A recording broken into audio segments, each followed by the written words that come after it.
que la présentation de son ouvrage soit faite sous forme de dialogue, donc je m'y suis prêté, parce qu'il y a une particularité, cet ouvrage est en catalan, il est encore en catalan, il n'est pas traduit en français. Le titre de l'ouvrage, c'est « Fugir era el més bell que teníem », qu'on traduirait par « Fuir est ce que nous avions de plus beau », un titre à la fois énigmatique et qui ouvre des horizons, puisque c'est le terme de « fuir » qui est au début. Je présente rapidement Marta, qui est née à Barcelone, mais qui vit actuellement, en ce moment elle est entre Barcelone, le sud de la France, etc. Mais elle vit actuellement depuis des années au Canada, à Toronto. Elle est directrice du Center for Memory and Testimony Studies à la Wilfrid Laurier Université. C'est une chercheuse, une enseignante de littérature hispanique et de littérature de témoignage. Elle est traductrice aussi, elle a traduit des textes, et bon, on en parlera tout à l'heure. Et elle a produit aussi des documentaires et une installation en 2017 à Barcelone, dont peut-être on dira un mot tout à l'heure, parce que ça rentre tout à fait dans les questions que pose son ouvrage, c'est-à-dire comment représenter ces phénomènes que sont l'exil, le fait d'avoir vécu une guerre et de ne pas pouvoir transmettre ses sentiments et son expérience, etc. Et donc l'art, bien sûr, est l'un des moyens privilégiés pour le faire, mais on va y venir. Ce que je veux dire en introduction, c'est que nous sommes dans des rencontres sur la retirada et l'exil, c'est le titre de nos prix d'Espagne. Ce livre n'est pas exactement un livre sur la retirada et l'exil.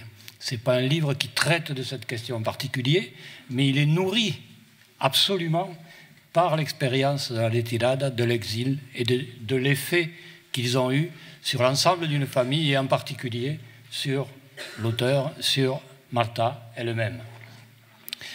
Donc c'est un livre qui porte pas simplement sur l'exil dont nous avons parlé tout à l'heure, mais sur de multiples exils, surtout de multiples allers-retours entre le sud de la France, Béziers en particulier, et Barcelone, et puis pour le grand-père, par exemple, d'autres allers-retours au Maroc, en Algérie, etc. Et on va voir, on pourrait peut-être commencer par là, parce qu'il y a au cœur de ces allers-retours, il y a une histoire, on peut dire des histoires familiales, et ces histoires qui sont au cœur du livre concernent trois personnages, le grand-père, le père et la petite fille, on peut dire ça comme ça, qui est Marta elle-même qui écrit le livre. Alors d'abord, c'est en particulier à la mort de ton père, qui est assez récente, et là je peux vous renvoyer au livre dirigé par Geneviève Dreyfus-Armand dont on a parlé tout à l'heure, parce qu'il y a un gros chapitre qui a été rédigé de témoignages, ou sur le témoignage rédigé par Marta, que vous pourrez lire en français cette fois-ci. Et donc, il y a quand même ces histoires familiales, et les exils passent, et les allers-retours passent du grand-père au père et la petite fille. Alors il faut quand même dire qui sont et quels sont ces allers-retours du grand-père d'abord. Bon, d'abord, je te remercie de cette invitation et je vous remercie de votre présence ici. Et dire aussi que c'est la première fois que je suis contente d'avoir un accent quand je parle en français.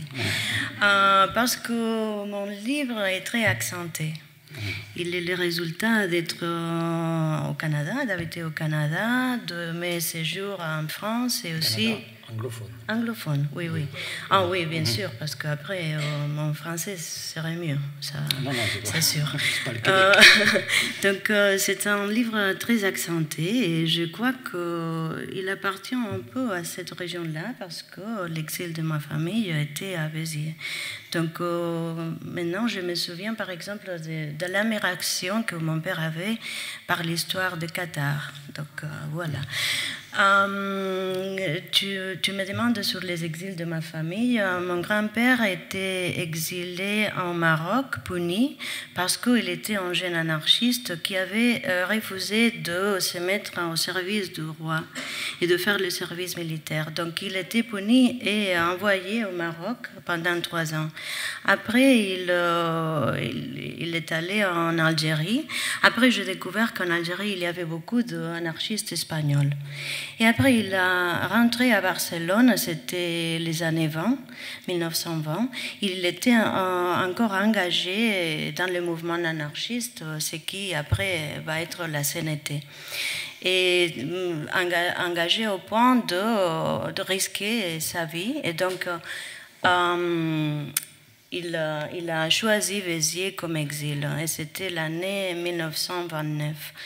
Et mon père, qui avait alors 5 ans, suivait avec la famille, a suivi son père. Donc c'était un premier exil qui s'est passé dans la mémoire infantile comme un exil joyeux. C'était la mémoire d'un père qui avait 5 ans et pour lui, Béziers, c'était la ville lumineuse qui est encore. Non? Donc j'avais envie de mon père. Mon père avait vécu à Béziers, dans un pays formidable, avec une langue étrangère qui sonnait très bien, parce que mon père parlait avec son père, parfois en français. Il sonnait très bien le français et j'étais, enchantée. Donc c'était la première sensation d'exil qui a collapsé avec l'exil de mon père à 14 ans, avec la retirada.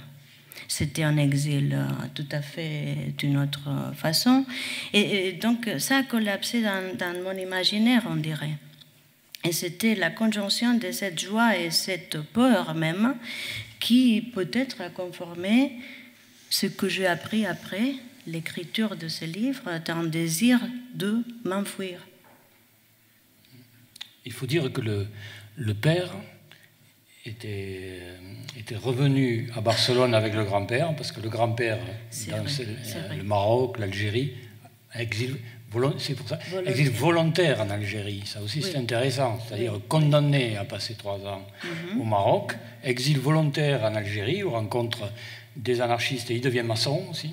Alors là aussi, tu dis de très belles choses sur ce métier, être libre pour construire des murs dehors. Oui, c'était l'idée. Quand on a été enfermé, ça donne aussi, il y a un ton poétique dans la manière de considérer les choses. Et c'est vrai que là, par exemple, dès que tu dis qu'il est maçon, tu pars sur le fait de construire des murs. Et il y a l'horreur ou la tragédie, et puis il y a aussi le bonheur de faire certaines choses, de se placer à un certain endroit dans la manière dont on envisage le monde et la manière de s'y placer. Et donc, d'Algérie, ensuite il va à Béziers. Là, il fait, je m'excuse de préciser un peu, mais il fait venir sa famille, ça aussi. Il est tout seul à Béziers, il fait venir sa femme avec ses 2 enfants, ils font un 3e enfant, et la femme meurt. Et il se retrouve tout seul, veuf, avec 3 enfants, et il revient à Barcelone. Oui, il rentre en 36. En 35, oui. 35 décembre. Merci, Dominique. On peut parler de la distance qu'on a acquis avec ce qu'on écrit. Et j'oublie un peu. Et je crois que ce n'est pas un oubli neurologique, c'est un oubli psychologique, je dirais. Mais c'est vrai, donc il rentre en décembre 1935, et vous savez, la guerre commence à 6 mois, 6 mois après. Alors, mon grand-père décide, il a déjà 40 ans, donc il n'est pas mobilisé. Et mon père, il a 14 ans. Mais il décide un an après de se faire volontaire à l'aviation de Sabadell. Donc, il est un petit volontiers, mais il n'a pas la permission d'être un soldat. Alors, il est chargé de nourrir comment on appelle le rancho? Le rata, de servir le rata. Oui. Il est nommé dans la musique d'abord. Mais il considère que ça, c'est pas. On l'oblige à faire du tambour, mais il trouve que ce n'était pas pour ça qu'il s'était engagé. À 14 ans, il voulait combattre. C'est vrai. Et alors, bon, il fait la retirada, il est déjà à Sabadell, il suit le chemin des soldats républicains. Il a le choix aussi, le capitaine leur dit à mon père et à notre enfant de rentrer chez eux, mais il dit non, nous sommes des soldats de la République et nous allons faire le chemin avec vous. Et alors la même histoire se répète à l'entrée des camps, parce qu'il aurait eu la possibilité d'aller avec les enfants et les femmes dans des aubergements, non? Mais ils ont fait l'internement de Argelès et après Saint-Cyprien. Et c'est intéressant que je crois qu'il passe là, je dirais que 4 ou 5 mois, mais je crois qu'il avait presque tout oublié. C'est pas un mystère, c'est très commun, mais c'est très choquant pour un homme qui a écrit ses mémoires. Non? Donc il rentre en Espagne, mais par Hendaye. Oui. Il rentre par Hendaye, il est envoyé à Saragosse chez des bonnes sœurs qui vont le traiter comme on traite vous imaginez un enfant rouge, fils de rouge, qui s'est engagé à 14 ans. Les bonnes sœurs s'occupent bien de lui. Et là, il revient à Barcelone, mais là, tu dis qu'il ne se souvient pas comment et pourquoi il est revenu à Barcelone. Non. Là, c'est très intéressant sur la question de l'oubli. Il y a des trous là dans cette. Oui. Alors il y a des moments de l'épopée très poignants d'ailleurs, parce que quand il s'en va avec comme on le destinait à être tambour, il est avec un petit copain qui lui est clairon. Et donc ils passent la frontière à pied tout seul. On les amène en camion jusqu'à la frontière. Ils traversent tous la Jonquère. Ils traversent tout seuls à pied. Ils veulent aller vers le camp d'Argelès comme de vrais combattants. Et ils enterrent le clairon au pied d'un arbre en disant on viendra bientôt le récupérer pour continuer la lutte. Voilà. Et donc, il fait des notations parce qu'il lisait Jules Verne, il croyait qu'il était scientifique, donc il fait les coordonnées, les parallèles. Oui, pour retrouver le clairon, il fait un relevé de l'endroit. Voilà. Et donc ce père revient à Barcelone, mais Béziers reste un port d'attache. Et ça, c'est très étonnant parce qu'en fait, il y a peu vécu à Béziers, mais il y a vécu des choses essentielles. C'est-à-dire, au début, il était perdu, mais ensuite, il est rentré à l'école que nous appelons républicaine, qu'il est en effet. Bien. Et donc, là, il s'est intégré, il est rentré à l'école, la lecture, l'écriture, le français, l'instituteur qui dit « mais non, ne rentrez pas, c'est un très bon élève, etc. » Ce qu'ont vécu d'autres après l'exil. Lui, il revient à Barcelone. Mais il y aura toujours, Béziers va rester un port d'attache pour lui et pour toi, parce que vous allez en vacances à Béziers. Béziers, c'est, voilà, pour nous qui habitons à côté, c'est peut-être pas le centre du monde, mais pour eux, surtout avec son maire actuel. Ça, c'est vrai, ça, c'est dommage. Mais bon, il parlait de lui comme enfant, comme un petit Viterrois. Voilà. Ça, c'est vrai. Et bon, pour moi, nous y allons en vacances, de petites vacances d'une semaine. Et pour moi, je me souviens de voir mes parents, surtout mon père, mais ma mère aussi, quand on traversait la frontière, qu'on respirait. J'avais des enfants, les visages, les expressions changeaient. Enfants, nous sommes. Nos poumons s'ouvraient. Nos poumons s'ouvraient. On respirait en traversant la frontière parce qu'on laissait les poids lourds de la Guardia Civile et tout ça. Et bon, c'est intéressant que mes parents n'étaient pas tristes, n'étaient pas des parents mélancoliques, ils étaient très joyeux, mais je crois qu'il y avait quelque chose de lourd.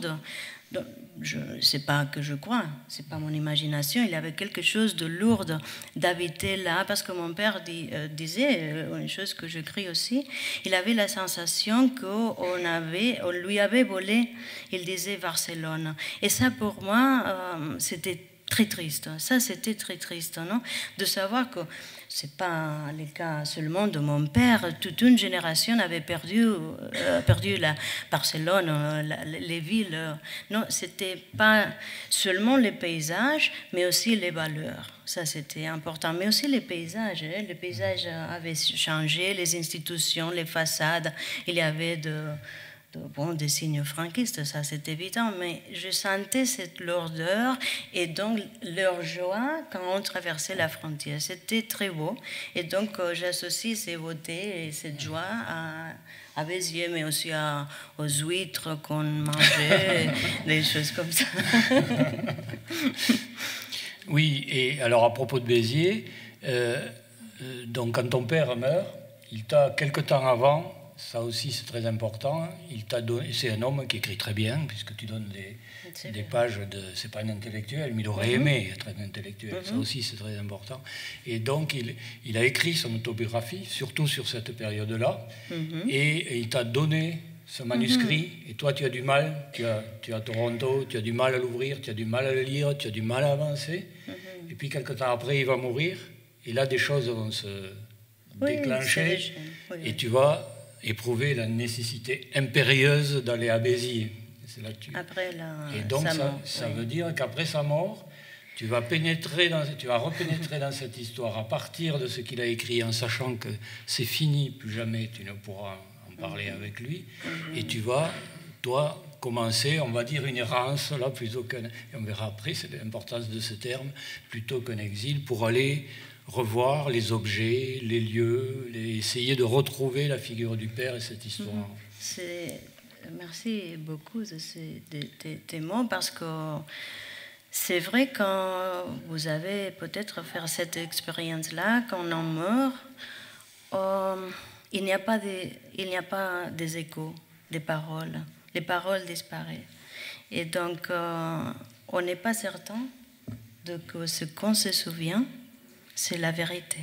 Donc il n'y a pas, je ne peux pas rentrer chez lui et lui dire tu te souviens de ça? Donc c'est moi avec ces paysages dans l'occurrence Béziers, et bon, je me souviens de la rue Montmorency et des choses comme ça. Et c'est vrai que l'écriture, c'est une façon claire de récupérer la mémoire de l'autre. C'est pas façon de récupérer, mais par le biais de mon imaginaire, bien sûr. Donc, ce n'est pas la mémoire exacte de l'autre, mais c'est que l'autre a laissé en moi. Et c'est vrai que mon père a laissé un héritage en écrivant ses mémoires, ça c'est vrai. Mais c'était très difficile pour moi de le lire. C'est que mon éditrice me dit tout souvent, c'est que ce qui est un peu amusant, on peut dire, c'est que j'enseigne la littérature testimoniale. Et je ne pouvais pas lire les témoignages de mon père. Et voilà, le moment de faire les clics, c'est de voir qu'il y avait pour moi d'inventer un dispositif, que c'était de mettre des fragments de mémoire de mon père avec ma voix. Et de faire comme un dialogue. C'est encore des allers-retours, là, mais d'une autre façon. C'est-à-dire, c'est un aller-retour entre l'écriture de ton père, ce que tu imagines de ton père à travers l'écriture et ce dont tu te souviens, et quelquefois même tu te mets à sa place. Par exemple, bon, on peut en parler, comment on représente les choses et comment on essaie de transmettre l'expérience quand on ne l'a pas vécu. Et donc, il y a la façon de reprendre le texte de ton père, et sous un bombardement. C'est l'exemple d'un bombardement. C'est un bombardement à Barcelone. Et donc, tu commences par décrire ce qu'il ressent. Ensuite, donner le texte qu'il a écrit, lui, sur ce qu'il ressentait. Et toi, après, comment tu arrives à construire quelque chose qui te permet de comprendre et de répondre à cette question lancinante. Qu'est-ce qui se transmet et comment peut-on approcher de la douleur et de l'expérience de l'autre? En sachant que c'est la mémoire de mon père, dans ce cas, le témoin en première personne, il y a un décalage avec ma mémoire. bon, c'est l'inverse. Ma mémoire a un décalage avec l'expérience de mon père parce qu'il me raconte des choses, il écrit des choses qui, dans ma mémoire, sont différentes. Mais j'ai mis ça en parallèle parce que je trouve que mon livre aussi a l'intention d'être une petite réflexion sur la façon de mémoriser, ou même mémorialiser, et de faire le deuil de ce décalage. Et c'est impossible de calquer l'expérience qu'on a eue et de la passer. Il y a des choses qui se passent, mais par les corps, que c'est cette fuite-là, mais peut-être tu parleras de la fuite. Oui, ce n'est pas des petites réflexions, c'est très important dans le livre, c'est à partir de ces itinéraires, c'est de se demander qu'est-ce qui s'hérite, est-ce que l'exil s'hérite? Et deuxième chose, comment représenter une expérience qu'on n'a pas vécue et comment transmettre cette expérience. Parce qu'aujourd'hui, on a une abondance, heureusement, de musées, de la mémoire, avec des photos. Mais transmettre l'expérience vécue, là, bien sûr, il y a non pas un interdit, mais une énorme difficulté. Et ce que tu montres pour toi, les deux manières de le faire, c'est d'une part par l'art, et là on parlera peut-être de l'installation et de la place très grande qu'ont les artistes autour de toi quand tu commences ce travail d'écriture. C'est très important. Tu t'appuies non pas sur des écrivains, mais sur des artistes qui, autour de toi, essaient de représenter la mémoire de l'expérience qu'ont vécu des proches et qui, pour eux, pourrait être indicible. Par exemple, ton ami Rochelle, qui a perdu tous ses parents à Auschwitz, et qui produit une œuvre qui est une tentative détournée, bien sûr, pas brutale, etc., photographique, qui est par du tissage, la soie. Par le tissage de la soie. Il y a tout un passage très beau là-dessus et très intéressant. Elle essaie de représenter ce qui peut rester irreprésentable. Et c'est dans ce contexte-là que toi aussi, tu vas t'emparer d'objets, et tu vas construire... Alors on peut dire une œuvre d'art comme ça de briques de broc dans ton parcours. Et la deuxième façon de le faire, bien sûr, c'est par l'écriture, mais une écriture qui essaie de rendre compte d'une expérience intime. Et c'est de...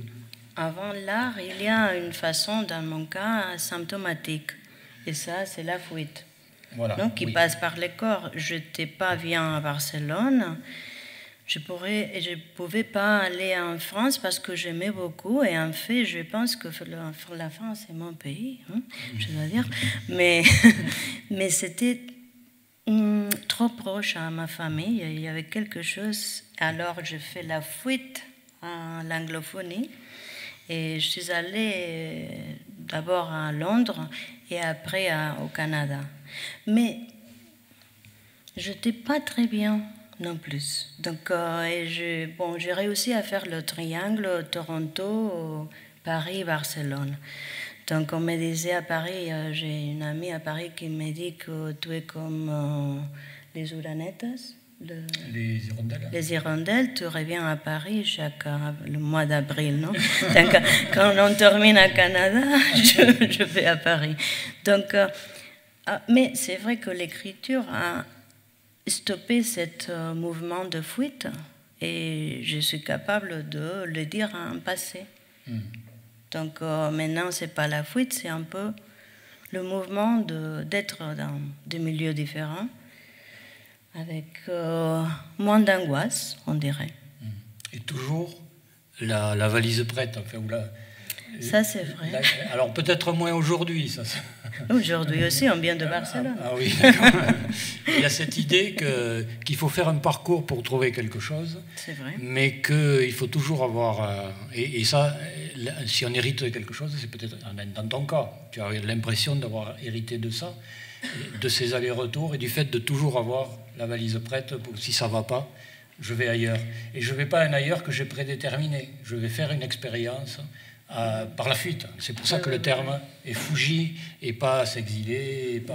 Bien sûr. Non, je n'étais pas exilée. Mais bon, Geneviève Dreyfus a dit aussi que c'est un symptôme de la littérature de la deuxième génération, non, de n'être pas bien nulle part, non. C'est bon.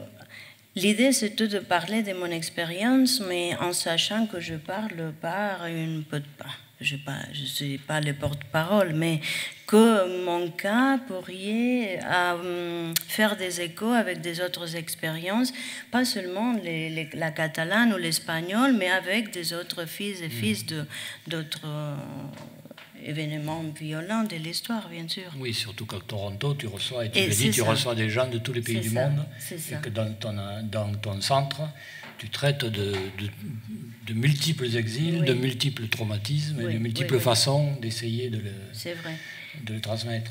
Je ne sais pas si j'aurais écrit ces livres si j'étais restée à Barcelone. Parce que c'est vrai que, comme Maurice Holbach dit, il y a deux mémoires qui sortent par rapport avec des autres mémoires. Ils ont la phase. Une mémoire peut activer une autre mémoire, même s'ils sont des contextes différents. Donc, c'est vrai que mon rapport et ma relation avec des amis ou des gens qui ont vécu des expériences très différentes et plus brutales que la mienne,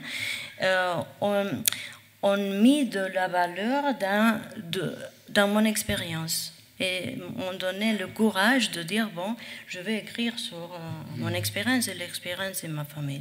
Oui.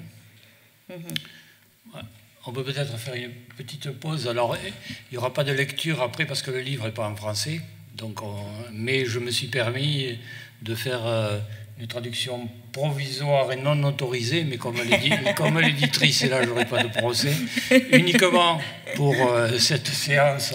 Et elle s'autodétruira quand nous aurons terminé de parler, je vous le promets. Voilà. Et pour donner quand même... alors, j'ai pris des passages qui donnent une idée de ton style aussi, de ta manière d'aborder les choses, sur la figure du père. Alors c'est un texte qui est à la fin, mais que je vais lire en premier peut-être. Aujourd'hui, avant que le soleil sorte, j'ai vu mon père atterrir sur le rebord de la fenêtre. Il s'y est reposé quelques secondes. Il a levé les yeux en souriant sur la grande avenue qui d'ici quelques heures sera envahie par les voitures et le vacarme. Puis, il est entré dans sa chambre, content et un peu nostalgique du ciel qu'il aime tant. Il va vers son lit et s'endort, et moi de même, apaisé. Je sais que demain, il le fera à nouveau, comme chaque jour ou presque.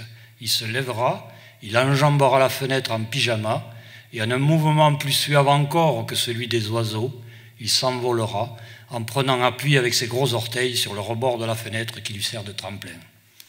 Ce n'est pas dans l'eau qu'il plonge, mais dans l'air, et il s'envole là-haut, jusqu'à atteindre l'altitude qui lui semble aller avec son humeur. Plus haut et en battant des ailes quand tout va bien, plus bas et machinalement quand il est triste. Quelquefois, il survole des villes en guerre. Il dit que les guerres, toutes les guerres, sont toujours notre guerre, à nous. De ses vols vers l'autre rive de la Méditerranée, il revient épuisé et il pleure. What the hell are you doing? From which war are you escaping from? Dit Coleman. Et moi alors, je me réveille. Je ferme la caisse, je la pousse du pied sous l'armoire et adieu. Un jour, lors de l'un des multiples déménagements qui ponctuent mon existence, j'ouvre la caisse que j'avais commencé à remplir un jour à Toronto. Parmi les objets, totalement absurdes, car inadéquats à la survie dans un nouveau pays, que j'ai rassemblé ce jour où je me suis laissé entraîner par la furie de fuir, je trouve un réveil matin où est inscrit C et A, Bouchu et l'aumônier, Béziers. Et un petit Larousse illustré avec la déesse des vents qui souffle sur les graines d'une fleur et les disperse aux quatre vents.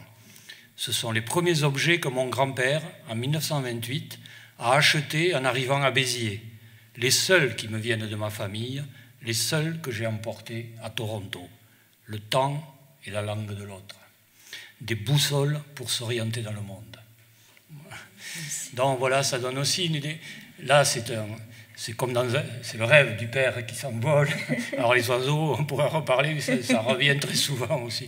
Quand on parle de l'installation tout à l'heure aussi, c'est très important.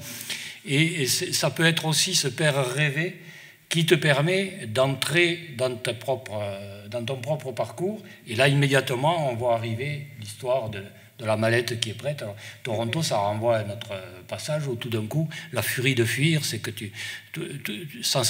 quasiment sans savoir pourquoi, un jour tu rassembles toutes tes affaires et l'interjection en anglais, c'est ton ami Coleman qui vient te demander mais quelle guerre, il ne te dit pas où vas-tu, il te dit quelle guerre fuis-tu. Oui.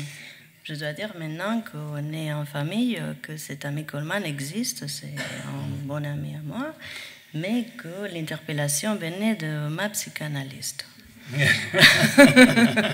qui a touché le cœur de cette fièvre de mouvement. Et donc, pourquoi? Non, elle connaissait l'histoire de ma famille, bien sûr.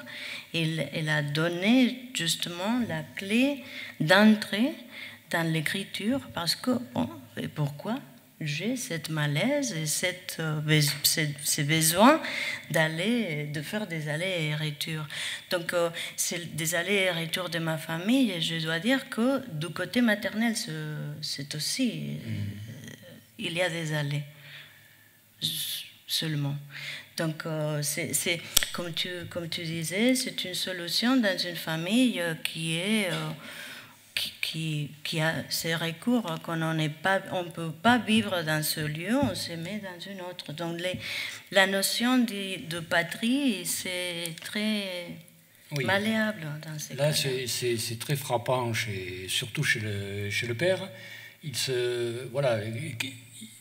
Il a des difficultés à s'identifier à une patrie. Alors bien sûr, il se sent bitérois et il est de Barcelone, mais il a une énorme difficulté à savoir où est sa patrie. Oui. Et pas simplement parce qu'il y a des héritages anarchistes, je dirais.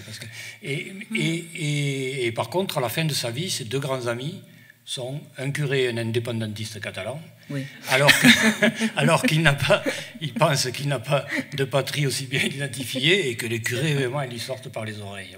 Non, mais il faisait des débats très intéressants. Hein. Bon, un curé, un indépendantiste et un fils d'anarchiste, donc très bien. Mais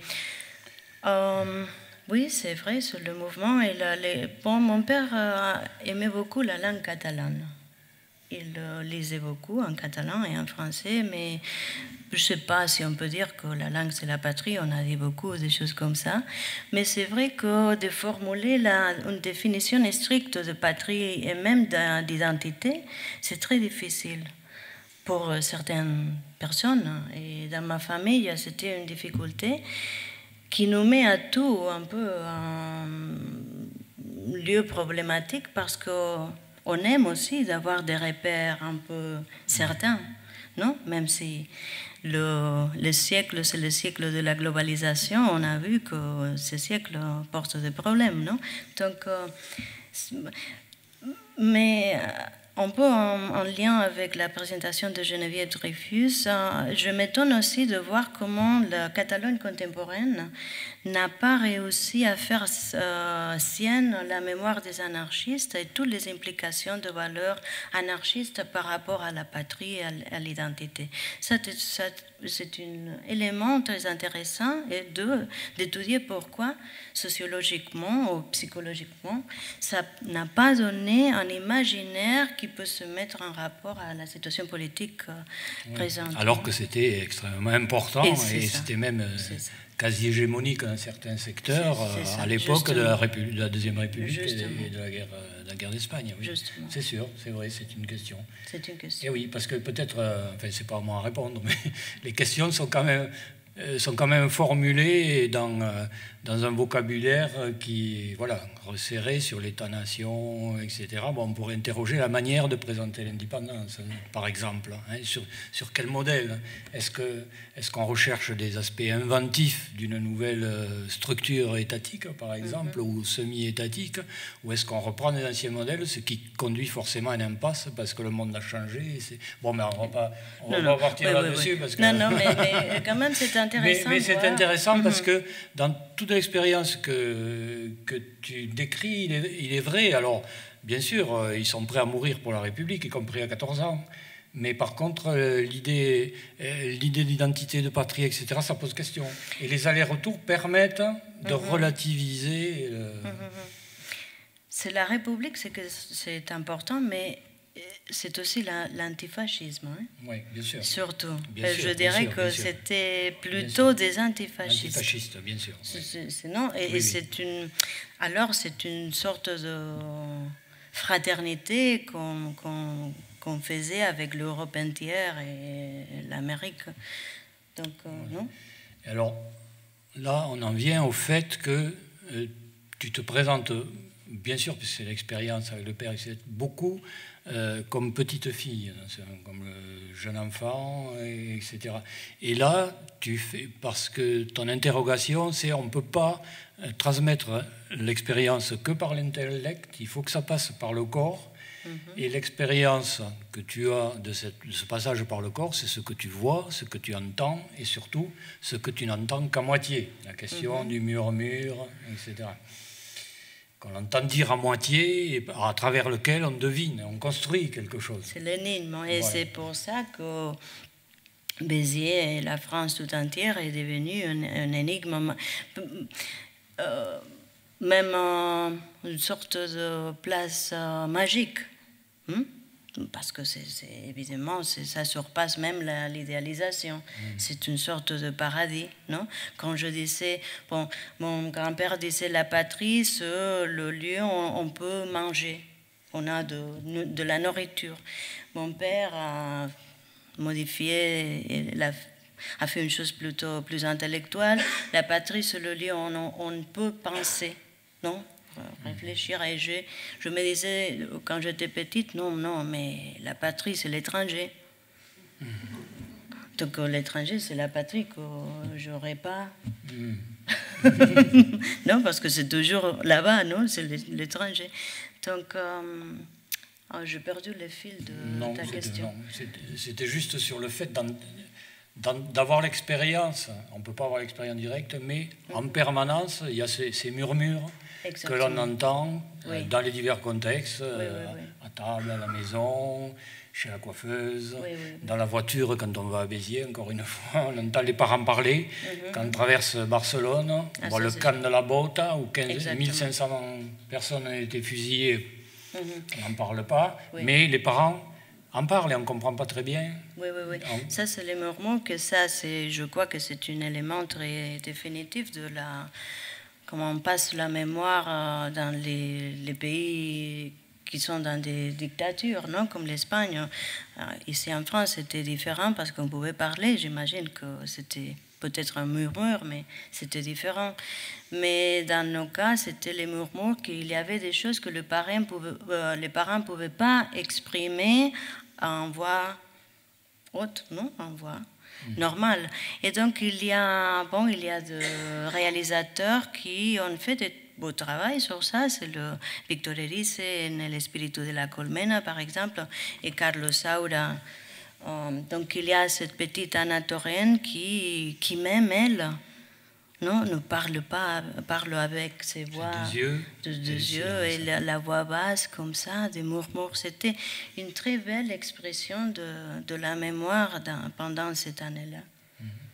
Juste sur le murmure, j'ai voulu écrire sur la forme qu'ont les murmures dans les recoins plus ou moins reculés des corps de ceux qui, comme moi, ont eu des parents enfants pendant la guerre. J'ai voulu savoir jusqu'à quel point et partager l'expérience douloureuse de voir, au tréfonds du regard du père, un enfant sans défense, l'enfant vaincu d'une guerre. Un enfant qui s'essuie le visage avec un mouchoir immense, un mouchoir d'homme. Écrire, c'est tenter de donner forme à l'impact de ces murmures entendus dans l'enfance et qui souvent venaient briser la quiétude magique des nuits d'été, la route en voiture pendant les vacances ou les tablées familiales les jours de fête. Dans les murmures étaient condensés la peur et la colère, le souvenir encore proche d'une guerre passée, l'hommage aux morts, à ceux qui vivent en exil, au silence de ceux qui sont restés. Les murmures sont une langue étrangère, une langue avec des mots dits à moitié, qui s'accompagnent souvent de comportements irrationnels, parfois cruels. Les murmures peuvent être des monuments à la mémoire. Des murmures qui ont imprégné les corps avec lesquels nous avons dû apprendre à vivre, surtout pour ceux chez qui, comme moi, les effets des murmures se sont transformés en un désir de déménagement perpétuel. Peut-être la mort me saisira-t-elle en voyage.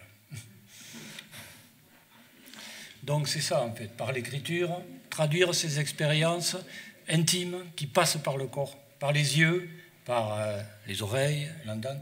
Alors sur un enfant qui s'essuie le visage avec un mouchoir immense, un mouchoir d'homme, ça vient pas. C'est comme alors tu as beaucoup de références cinématographiques, etc. Et là, c'est une référence à un documentaire que tu as vu sur des enfants basques qui allaient passer la frontière et un petit garçon qui sort son mouchoir, un énorme mouchoir d'homme, et qui s'essuie le visage avant de passer la frontière. Ça t'a beaucoup ému, ça t'a beaucoup marqué. Oui. Et tu vois, c'est quelque chose que tu répètes consciemment ou inconsciemment plusieurs fois dans le livre, sans reciter l'histoire du petit garçon. Et ça t'a rappelé aussi, puisqu'on est toujours dans l'art, on essaie avec l'art d'exprimer ou de se référer à quelque chose qui nous fait comprendre. Tu viens de parler d'Anna Torrent dans les deux films qui l'ont rendu célèbre à juste titre, qui exprimaient bien ça. Et puis il y a le voleur de bicyclette. C'est le rôle du petit garçon qui renvoie à ce petit garçon-là qui s'essuie les yeux, et puis aussi qui est le petit garçon qui va prendre en charge son père. Et tu te sens investi de cette expérience à travers cette représentation. Parce que je trouve que mon père était très jeune, comme j'avais dit, et je trouve que c'est une expérience presque lacérante de s'imaginer son père ou sa mère, mais dans mon cas, mon père, petit, enfant de guerre et vaincu. Donc c'était comme, d'une façon, encore dans mon imaginaire, mon père était toujours cet enfant-là, vaincu. Et, non, des faits, il appartenait à une guerre qu'ils avaient perdue. Et donc c'est un peu, je crois que c'est dans l'expérience aussi des enfants syriens aujourd'hui. Et nous sommes alertés, et déjà l'histoire nous a donné des leçons. Et il y a des psychologues qui travaillent très bien, surtout ici en France, pour soutenir ces enfants qui ont l'expérience immédiate d'avoir des parents qui ont perdu, ou qu'on a la sensation qu'ils ont perdu sa dignité parce qu'ils ont passé par des expériences affreuses, non ?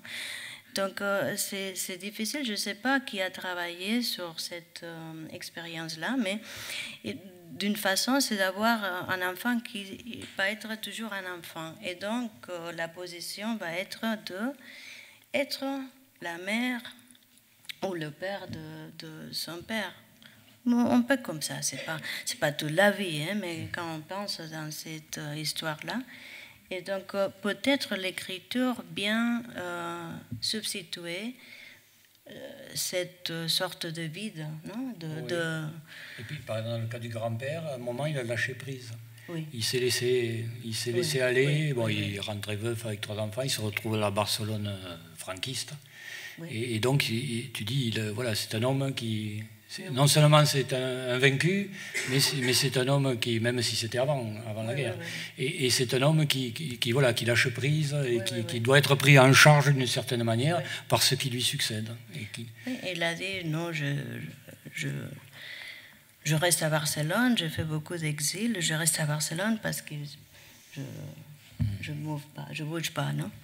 Donc, c'est intéressant aussi de voir qu'on l'a laissé au destin de décider par lui, non ? Mais bon, oui.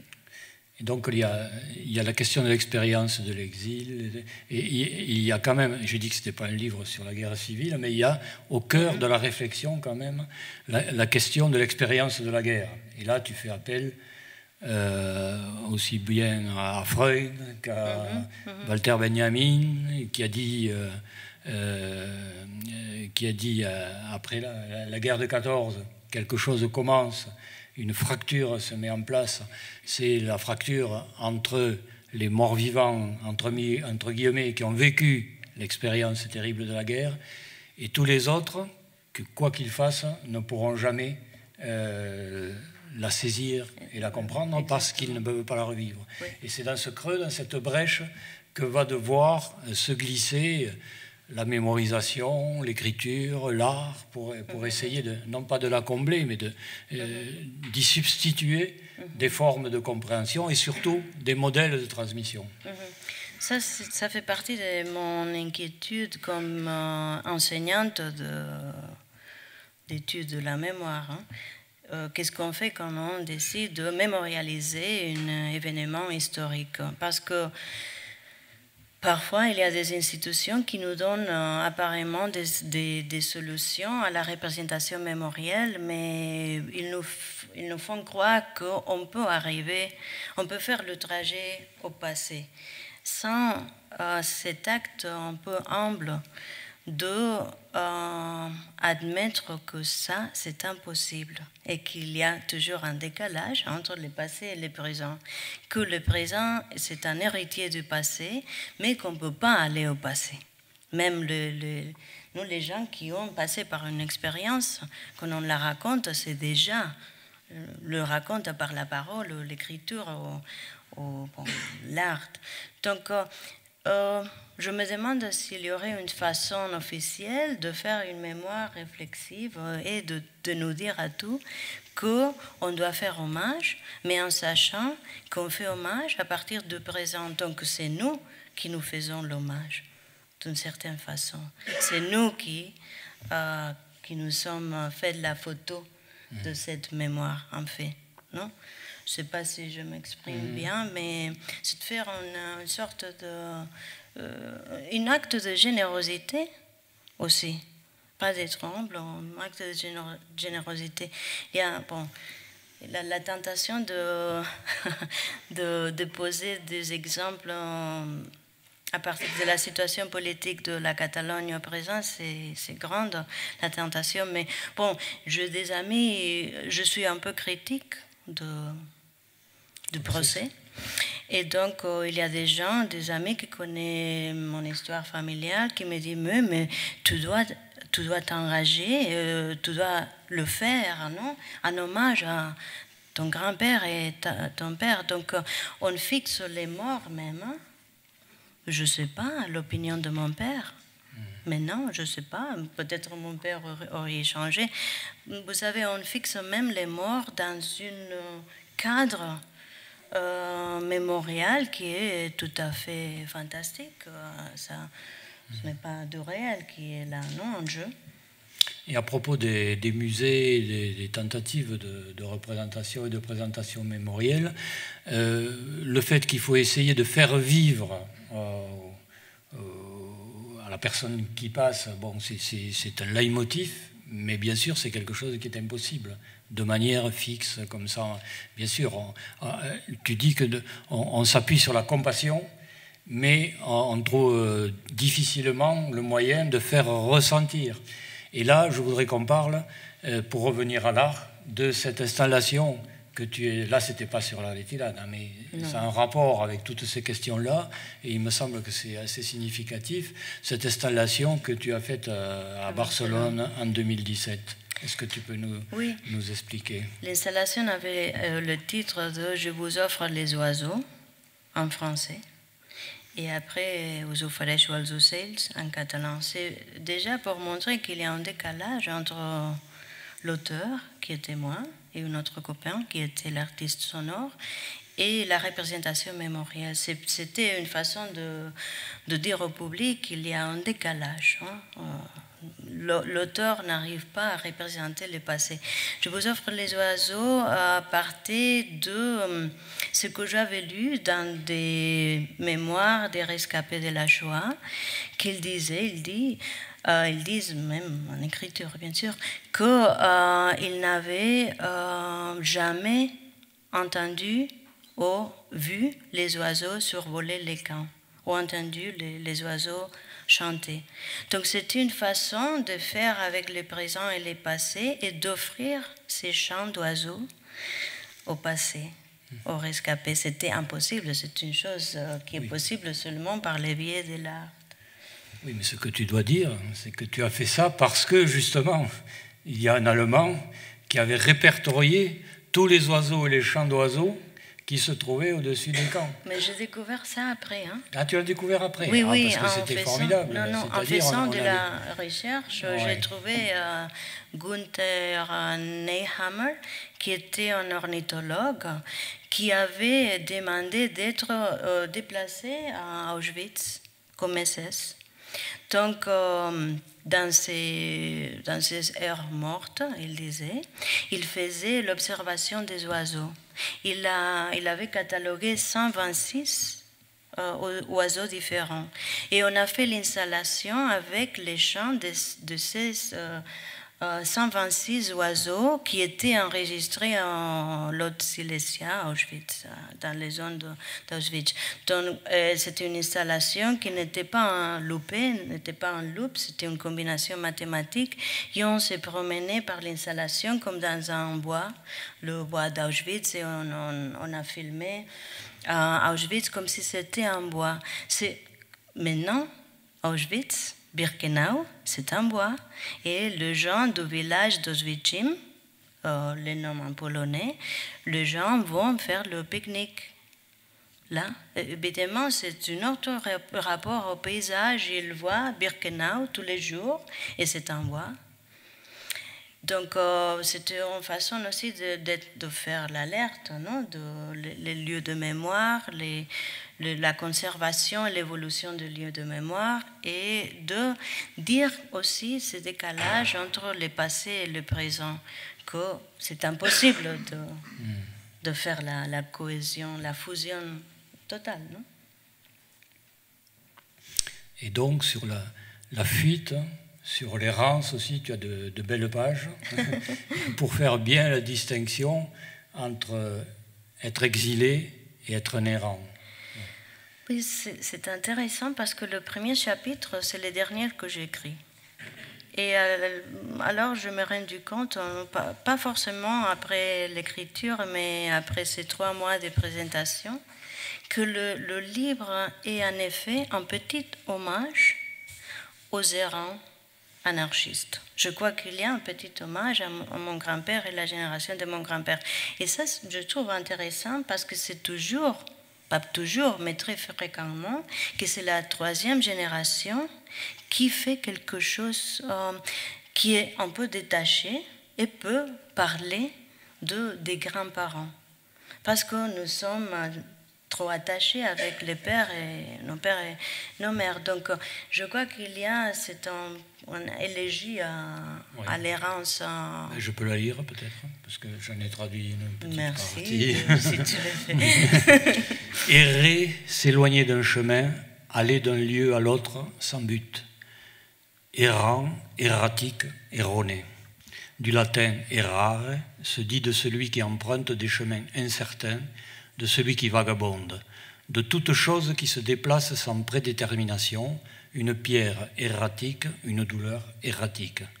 Qui erre provoque un certain malaise chez les autres, la grande majorité sédentaire qui prétend avoir trouvé maison et destin. Voilà pourquoi celui qui erre sera considéré comme une personne ayant tendance à se tromper, et de là vient que l'errer ait été associé à l'erreur. Contrairement à ceux qui se croient enracinés, celui qui chemine sans but, l'errant, ne craint ni les équivoques ni les erreurs. Ouvert au changement, enclin par choix au mouvement, quand il arrive sur les lieux, il ne les possède pas, il les habite.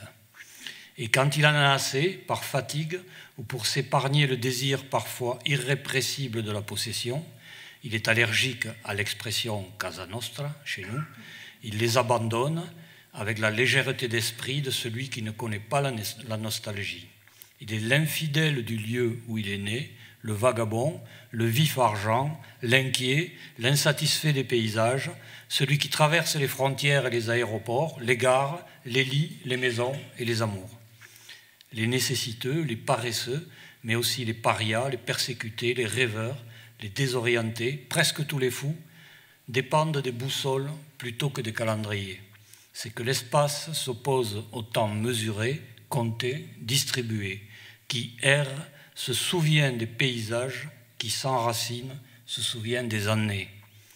L'errant, c'est que celui qui erre par force ou par désir de laisser derrière lui patrie et amour, et voué à une vie sans inscription, comme s'il transportait un corps en apesanteur, invisible parfois.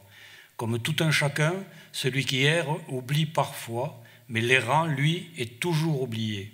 L'oubli est le prix de sa liberté. On ne se souvient de lui que si l'errance est son châtiment, et si, comme Caïn, il emporte le stigmate au front. Qui erre, donc, défie une loi physique, celle qui fait que tous les corps tombent à la même vitesse. Le corps de l'errant se trouve toujours à mi-chemin, à mi-chute, sur la voie de l'oubli total. Contrairement à l'exil, l'errance est un mouvement perpétuel. Qui s'exile est toujours à la recherche d'une maison, d'un chez-soi, mais qui persiste dans l'errance, habite des espaces ouverts, il arrache les obstacles à la manière dont les bulldozers détruisent les édifices. Exilé, on peut cesser de l'être un jour, errant, on l'est à perpétuité.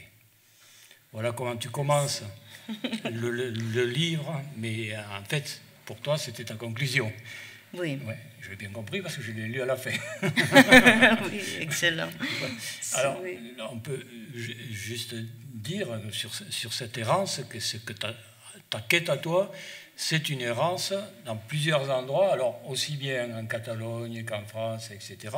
Tu vas grappiller, comme tu le dis, rassembler, récolter, voilà, tout ton travail, c'est pas que le travail d'écriture, c'est un travail de récolte d'objets, de points d'ancrage, et notamment tu vas aller visiter des archives du Paillard, tu vas essayer alors pas forcément pour retrouver ce qui te concerne personnellement, mais pour fouiller dans ce qui fait ce que tu appelles, et le terme va au-delà du paysage physique, le paysage, c'est très important. C'est-à-dire pas de calendrier, voilà. Ce que tu habites et ce qu'habitent les rangs, c'est un paysage. Oui, c'est vrai. Mais par rapport aux objets, je dois dire que j'ai très peu d'objets. C'est vrai parce que, bon... Mais des photos, par exemple. De photos, je prends des photos. Aujourd'hui, j'ai pris des photos déjà au cimetière, parce que le cimetière m'intéresse beaucoup. Non, mais parce que ça dit aussi sur la mémoire d'un lieu, bien sûr. Mais oui, ça m'intéresse voir, non, comme le temps est inscrit dans les paysages de façon différente, et les archives sont déjà de lieux qu'on oublie. Mais il y a la mémoire de lieu là. Il y a une photo très intéressante que j'ai trouvée aux archives de Sort, qui c'est une petite ville au Pallars, dans les Pyrénées catalans, que c'était des jeunes adolescents un peu plus vieux, non, de 20 ans peut-être, 25 ans. Des hommes, de jeunes garçons et jeunes filles qui jouaient à faire la guerre, à se faire fusiller. Pendant la guerre. Pendant la guerre, au 1937. Et c'était un jeu érotique. Et ça m'a donné beaucoup à réfléchir sur la guerre, parce que nous avons tendance à nous représenter la guerre dans sa lourdeur et sa peur et la souffrance, mais aussi les gens riaient et rient dans une guerre et jouent. Et pendant, on trouve la guerre parfois comme un peu érotique, on dirait même. Oui, il y a des auteurs allemands, Ernst Junger a travaillé sur ça, non? L'érotique de la guerre, la virilité, la façon de s'approcher au corps, de donner la mort, de risquer la vie. Donc, dans cette photo, c'était ça. Des jeunes qui, pendant la guerre, dans les Pallars, jouaient à la guerre et flirtaient. C'est un flirt, c'est une sorte de flirtation, mais par les armes. Et c'est très choquant, et on doit dire, je ne sais pas si je me trompe, Maria Boigas, l'éditrice, mais je crois qu'on a perdu cette photo-là. Tu te souviens? On ne trouve pas la photo. Tu m'as dit tout à l'heure que peut-être que alors, l'archiviste, il faut dire, quand tu es allé faire des recherches, nier que la guerre était importante et qu'elle ait eu un impact sur ce lieu. Il voulait tout à fait minimiser et en te disant, moi, c'est pas trop la peine de chercher ici, c'est pas important, les gens ont oublié, etc. C'était très intéressant, hein, pardon. Oui. C'est très intéressant de façon même psychologique parce que je suis l'étrangère qui vient de Barcelone. Je vais au Pallars à faire cette petite recherche sur la guerre et il va me nier, non, la guerre n'a pas d'importance, on a oublié la guerre parce que c'est une façon aussi de s'humilier. Je pense que c'est une façon, comme je suis l'anthropologue de Barcelone, l'université, nana, qui va là à faire des recherches sur la guerre. Non, il me dit non, il n'y a rien, la guerre s'est oubliée, on a passé une autre histoire. Et 1h30 après, je me trouve avec un groupe de vieillards qui parlent sur quoi? Le camp de concentration et la guerre au Pallars. Je ne croyais pas à mes oreilles. Je me disais, qu'est-ce que c'est ça, non? La guerre était là, c'était là, bon, de petits villages qui ont beaucoup souffert les bombardements des Italiens, par exemple. Donc, c'est difficile à dire que la guerre est oubliée là. Hein. Et l'hypothèse, c'était que par cette disposition d'esprit, une fois que tu as été passé et que tu as sorti cette photo assez obscène, il faut le dire, intrigante, oui, il l'a fait disparaître, ou du moins il l'a mise de côté. Voilà. Quelque chose s'est passé peut-être de façon inconsciente parce que je crois qu'on a conservé la photo, mais l'envers, qu'avait les noms de ces gens-là. Donc, on connaissait dans le village les noms des personnes impliquées, Montserrat, Tata, et jeunes d'État catalan. Stade catalan, qui est une organisation politique. Donc, on a perdu l'objet et je crois qu'on a conservé la version digitalisée, c'est le numérique, non? Donc, c'est très intéressant. Maintenant, elle est dans le livre, donc elle est pour l'éternité. Pour l'éternité, j'espère. Si on ne fait pas en autodafé, c'est pour l'éternité. On l'a bien compris, donc c'est un livre avec beaucoup de réflexions à propos d'une expérience et de la question sur comment transmettre une expérience intime qu'on a beaucoup de mal à approcher et dont viennent toutes les questions de la mémoire, etc. Alors il y a des moments très profonds de réflexion théorique à partir de ces exemples. Il y a des moments plus légers, mais ces moments plus légers ont leur importance parce que, en rapport avec ce que nous disions tout à l'heure, ils sont significatifs avec la manière d'être baigné. Alors, évidemment, là, on réfléchit sur ce qui s'est passé, etc., mais d'être baigné dans une atmosphère, et en particulier, pour terminer peut-être par là, puisqu'on a commencé par l'histoire familiale, etc., c'est cette manière de baigner dans une atmosphère qui n'est pas tout à fait comme les autres, parce que ce sont des gens qui n'ont cessé de faire des allers-retours et qui sont marqués par cette histoire. Je vais peut-être lire ce dernier texte, et c'est là aussi que nous apprendrons pourquoi je me trompe quand je t'appelle, et qu'en fait, tu ne devais pas t'appeler Marthe. Pas du tout. La distance entre nous et les lieux ne se mesure pas avec des chiffres. Il y a des pays lointains que tu gardes près de toi. En revanche, le lieu où tu es né, tu le portes sur le dos comme un fardeau. La France, dans mon récit familial, s'est construite avec des mots. C'est la langue que mon père a apprise à l'école. Ce sont les mots qu'échangeaient entre eux mon père et mon grand-père. Poubelle me fascinait, viande me surprenait, figure me troublait. Et puis, il y avait Denise, ce nom que j'aurais dû porter. Mais ça n'a pas été possible, parce que dans cette Espagne du roi Ubu, Denise n'était pas considérée comme Cristiano, comme un vrai prénom. Denise avec un E suspendu, en suspens, qu'on laisse aller doucement entre les dents. Quand mon père prononçait ce prénom, il fermait les yeux, comme qui goûte une douceur, laissant le morceau de chocolat, Denise, fondre sous la langue. Un léger haussement d'épaule pour rétrécir l'espace et se concentrer sur un point éloigné qui m'échappe. Denise, c'est sûr, était loin, de l'autre côté de la frontière. Elle parlait une autre langue. Denise rêvait. Alors ils m'ont appelé Marthe. Mon prénom était celui d'une sainte et il se prononçait sans cette sorte d'apnée, une brève rétention d'air qui marquait la distance entre moi et l'étranger. Des années, bien des années après, mon père a écrit un roman, mi-biographie, mi-fiction. Situé en plein milieu de l'Europe, avec des membres des brigades internationales et un philosophe juif qui tombe amoureux d'une fille qui s'appelle Denise. J'ai senti une légère vague de jalousie. Mon père a trouvé un compromis entre Denise, le nom censuré, et Martha, le nom choisi, avec une certaine précipitation, dit-on, devant l'interdit du plumitif de service. Pendant des années, il m'a appelé Nanon, dérivé francisé de Nena, petite, une réminiscence de Manon Lescaut.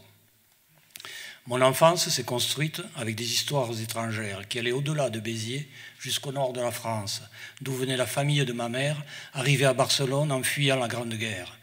Les femmes étaient venues avec les enfants. On suppose qu'elles étaient veuves et à Barcelone, elles ont trouvé de nouveaux maris. Mais très peu s'y sont enracinées. On dit que l'une d'elles est morte du mal du pays. Mais c'est là sans doute une lecture un peu forcée par la famille d'une maladie d'une nature beaucoup moins littéraire. Ma grand-mère, l'un des nourrissons arrivés à Barcelone, semblait quant à elle avoir grandi exempte de nostalgie et elle s'est toujours déclarée barcelonaise de la tête aux pieds. Peut-être à cause de tout cela, de ces allées et venues qu'avaient vécues leurs deux parentés, parce qu'ils avaient de fait de la famille dans différents pays, mes parents détectaient aussitôt les personnes du voisinage qui avaient, elles aussi, fait des allées et venues, passé des frontières, des passagers toujours en train d'arriver, des étrangers et des nomades, des émigrants. Parmi les Andalous, les Murciens, les Français, les Danois, les Gitans et les Marocains dont mes parents avaient fait la connaissance, je m'étais entiché d'une femme pied noir qui était venue vivre dans le quartier du Clot où elle s'était installée comme coiffeuse, un métier sans doute improvisé. Elle ressemblait beaucoup à Annie Girardot et j'étais fasciné par son extrême minceur, par sa voix rocailleuse de grande fumeuse. Dans le quartier, on disait qu'elle avait plein d'amants et cela, à mes yeux de jouvencelle, ajoutait une valeur incalculable au personnage. Les nouveaux venus, les énigmatiques, les distraits exerçaient une forte attraction sur mes parents. Avec certains, ils sont parvenus à lier une amitié qui a duré des années. Je me souviens de la douce Edith de Norvège, de l'immense Peter du Danemark qui m'amenait acheter des bonbons et moi je lui donnais la main et je me taisais pour que l'on me prenne pour sa fille. Ma mère et moi, nous avons fini par faire partie de la clientèle d'Annie Girardot. Sous les casques, au milieu du brouhaha, chez la coiffeuse, on parlait de politique et de sexe. Des choses que je ne comprenais guère, mais qui me donnaient le sentiment d'être accepté dans un cercle de femmes qui débattaient de sujets importants de leur vie, si j'en jugeais par le sérieux alternant avec les rires. Si nous étions là pour la séance du soir, presque toujours, il y avait un homme qui venait frapper à la porte. Annie Girardot lui plaquait de bises et l'invitait à s'asseoir sur un de ces trônes de l'univers féminin où l'homme attendait, mal à l'aise et timide, que la dernière cliente soit partie. Mais le personnage qui m'impressionnait le plus parmi ces étrangers, je l'ai connu au bar où nous allions prendre l'apéritif. Patates frites, palourdes et mon soda tonique, une boisson que je trouvais exotique depuis que j'avais lu les Mines du roi Salomon, que je savais que la quinine pouvait me préserver de la malaria, ce que mon père avait confirmé en me disant que c'était la boisson des explorateurs. Exotisme colonial aux lèvres, il fallait être préparé au cas où je déciderais de m'en aller. La femme que nous avons connue au bar y était toujours, chaque fois que nous y entrions. Le premier jour, c'est son accent qui m'a fasciné. Elle parlait catalan en insistant fortement sur les R, un son merveilleux comme celui des S suspendus qui circulent entre mon père et mon grand-père. J'apprends vite que cette femme est française, fille d'Espagnol, et qu'elle a décidé de revenir au pays de ses parents. Les dimanches, quand nous allons au bar, nous la trouvons assise au comptoir. Il y a d'abord quelques minutes d'échange en français entre elle et mon père, les S suspendus qui sautent d'une bouche à l'autre. Elle s'habille toujours en noir et ses yeux peints sont soulignés d'un trait long et épais.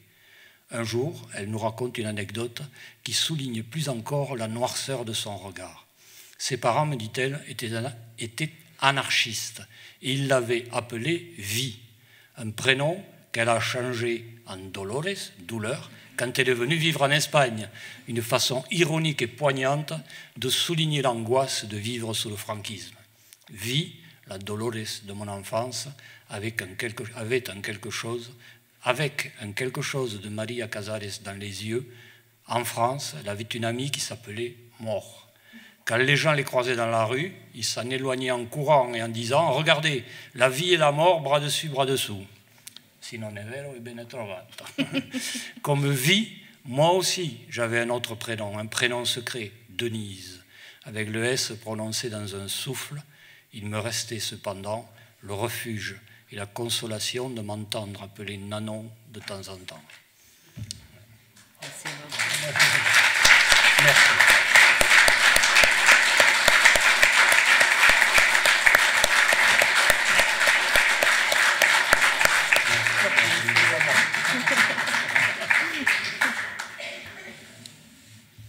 Voilà, c'était pour vous donner une idée quand même de la richesse de ce style. Alors bien sûr, je n'ai pas lu les passages les plus sombres et les plus théoriques, mais voilà, c'est un style enlevé qui permet de comprendre beaucoup de choses. Si vous avez des... Alors, demain, Marie participera à la table ronde du matin, et là, nous pourrons parler de... Martha. Ah, j'ai encore dit encore. Vous pouvez m'appeler Denise. Voilà. Donc demain matin, Denise, excusez-moi, participera à la table ronde. Et là, elle pourra parler de sa deuxième casquette, on va dire, de spécialiste de la littérature, de témoignages, de tous les travaux qu'elle a fait dans ce salon. En tout cas, merci pour ce beau livre. J'espère qu'on le lira un jour en français. Merci beaucoup, Dominique. Ah, je sais pas. L'éditrice est là. Maria, on te demande quelque chose.